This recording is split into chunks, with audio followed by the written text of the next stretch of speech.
చిలుక తిలకమెట్టి వేదమంత్ర పువ్వులు పెట్టి పాదసేవ చేసుకునే వేడ దాటిపోయనని ప్రశ్న వేయకుంటే మంచిదే ఇద్దరికి పెద్ద కొడుకంటే ముద్దేలే తండ్రికి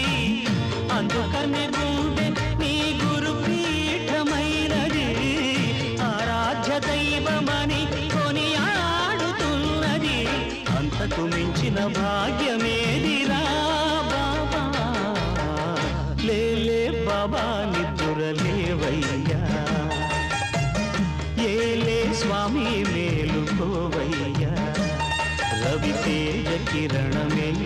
నీ శరణు కోరు